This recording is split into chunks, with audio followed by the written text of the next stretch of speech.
Hey everybody, welcome back to another story with me. Tonight I'm going to talk about some church experiences that I've had.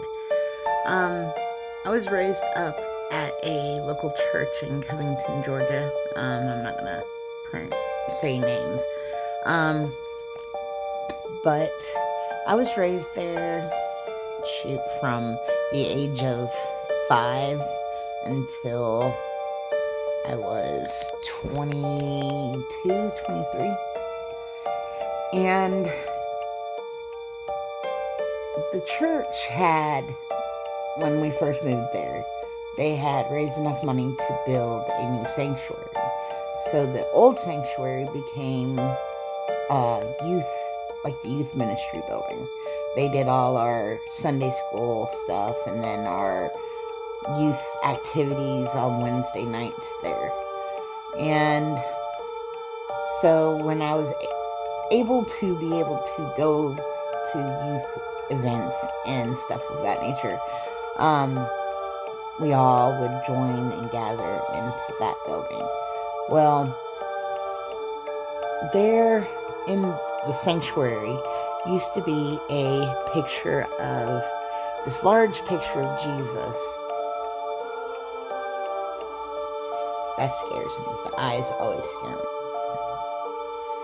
That always scared me. I was always told that if you go into the sanctuary and you stand right where like the pulpit is and looking out towards the congregation area, you can look straight at that picture of Jesus, and if you look at it for long enough and you move back and forth on the platform where the podium is, or the pulpit is, the eyes on Jesus would follow you everywhere you went in that room. It actually does.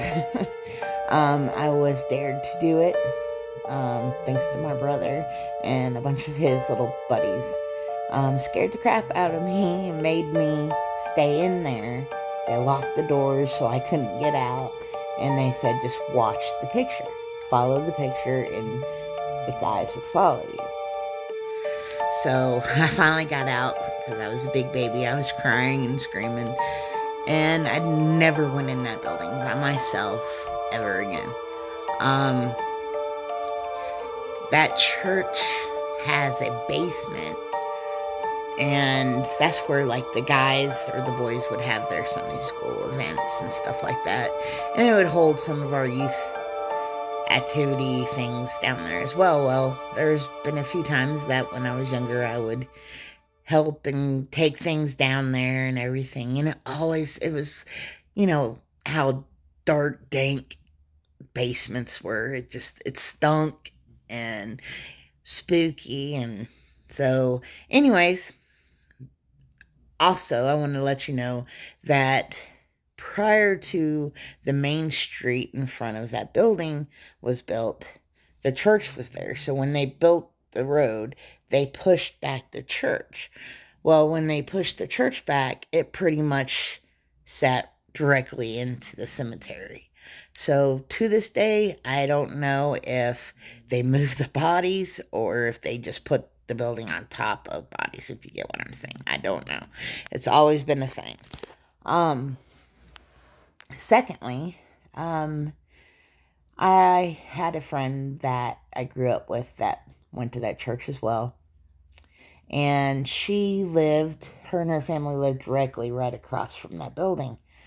And I spent the night with her and a whole bunch of other girls from youth group. And me and a few of them kind of snuck out one night and were smoking when we were there. It was around 1 or 2 in the morning. And while we were outside smoking, we heard what sounded like an organ playing. So I'm like, is that an organ? And, I asked them, and they're like, yeah, I heard that. So we started walking up her driveway. And sure enough, there was this organ, and there is a loud organ that is in that building. It's one of those old organs. And it was playing a song. And, I'm like, oh, wow, that's freaky. Well, a girl that was with me looked up at the on the roof of the building, and she's like, "Oh my God, look!" And there's like figures, like 2 or 3 figures on top of the roof of the building, and they were dancing to the music. That freaked the hell out of me. So I don't like that building. Never have, never will. And I'll actually show you this building. And right there is the building. It's pretty old. Um, so I don't know how old it is, but I know it's old. I think it was 50s, 40s, 50s. Um, Now also I wanted to let you know there's also a house that is directly across the street from the church. My family would always have to go that way to get to the church, so I always saw this house, and it always freaked me out. It always felt like somebody was in one of the windows, the top windows of the house. It's a Victorian, um, beautiful house, but it just freaked me out. It always felt like there was somebody in one of those top windows staring at you while you go by. Um, I actually been in that house once.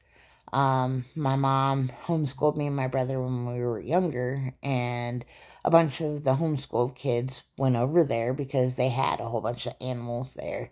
So we were petting them and playing and having like a cookout there. And I had to use the bathroom, so I asked my mom, I'm like, hey, I gotta use the bathroom. So she's like, don't touch anything, go in there and come back. I went in there. It freaked me out. It just felt like someone was there watching me, like you're not supposed to be in there. And I hurried up, used the bathroom, washed my hands, and I ran back out, never went back in there. An old preacher that used to preach at, an older preacher that used to preach at my church, his wife had told me one time that her and the preacher had went over to that house and they had to do an exorcism on the lady. She was having a lot of issues, um, pertaining to family and things of that nature, but it took a few times for them to do the exorcism. So I don't know if that just caused the reason why that house always gave me the creeps. I wasn't the only one. A lot of people would always freak out. They're like, hey, if you got to go to the church, go a different way.